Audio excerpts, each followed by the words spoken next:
going to marry a learned Muslim. Takbir, Allah Akbar. It makes my heart so happy to know that this is what we are doing at the mosque here. So no other than because we are going to be eating his rice. So let's show him some respect. So we are going to be calling on nobody other than Sheikh Muhammad Jamil Sanusi, aka Amiolo. Takbir. Subhanallah. Walhamdulillah. Wala ilaha illallah. Allahu Akbar. Allahu Akbar. Wala hawla wala quwwata illa billahil aliyyil azim. Subhanallah. Walhamdulillah. Wala ilaha illallah. Allahu Akbar. Wala hawla wala quwwata illa billahil aliyyil azim. Subhanallah. Walhamdulillah. Wala ilaha illallah. Allahu Akbar. Allahu Akbar. Wala hawla wala quwwata illa billahil aliyyil azim. Subhanallah. Walhamdulillah. Wala ilaha illallah. Allahu Akbar. Allahu Akbar.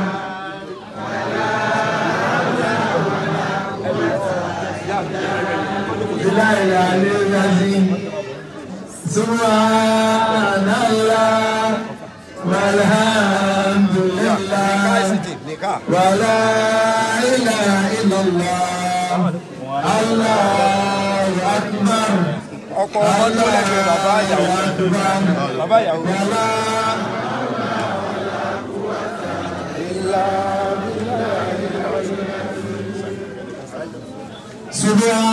Subhanallah. Walhamdulillah. Wala ilaha illallah. Allahu Akbar. Allahu Akbar. Wala hawla wala quwwata illa billahil aliyyil azim. Jazakumullah khairan. Thank you so much, brothers. Thank you so much. Thank you so much. I hope the pockets are full, inshallah.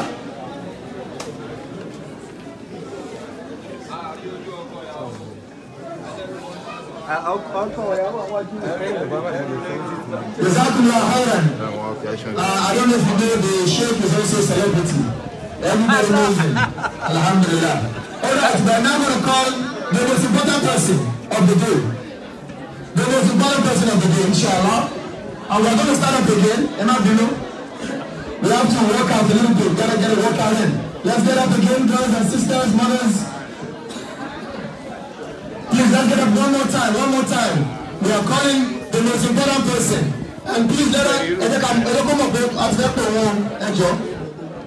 We are calling nobody other than the wife-to-be, not wife yet, wife-to-be.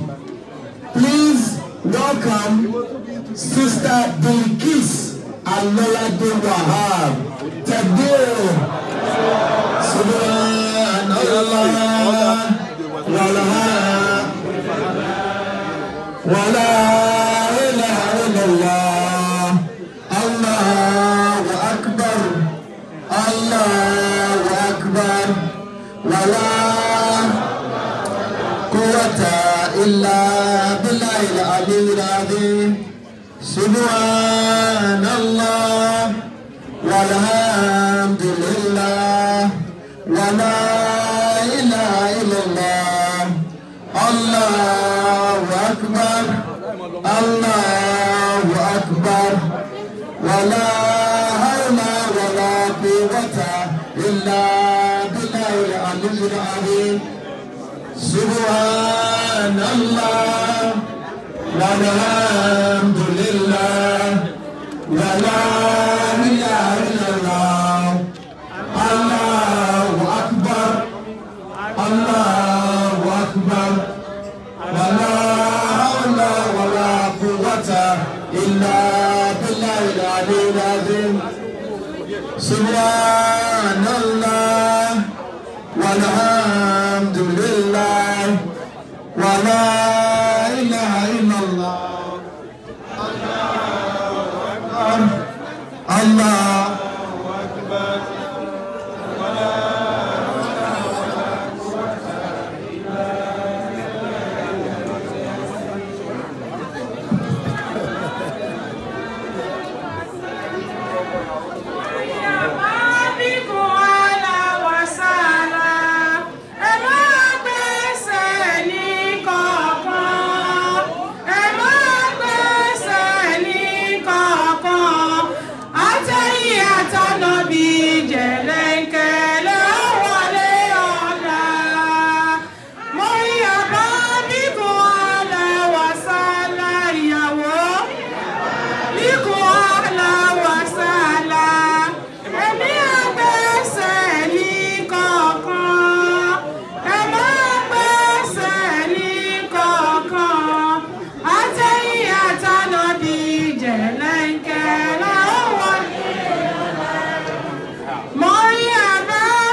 Bye.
Jalla Jalaluhu, Allah, Jalla Jalaluhu, Allah, Jalla Jalaluhu, Allah, Jalla Jalaluhu, Al-Ghaniyu, Jalla Jalaluhu, Allah.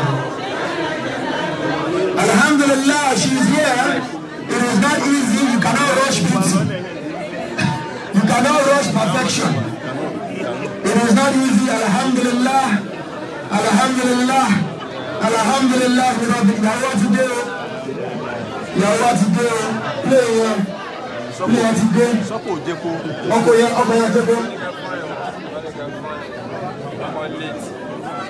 Alright, I got Jeko. Alhamdulillah. Jazakumullah khairan. Jazakumullah khairan. Reception wa ma photo dáadáa, video dáadáa. Alhamdulillah. Allah.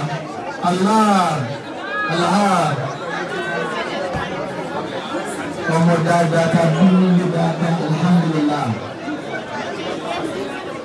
Jazakumullah khairan. Ká jókòó. Ẹ̀yin paparazzi ẹjọ́ ṣe ọmọ sí before you tell that shora. Jazakumullah khairan. All right, we are going to go to the next topic, inshallah, which is the recitation of the Quran, of the Holy Quran.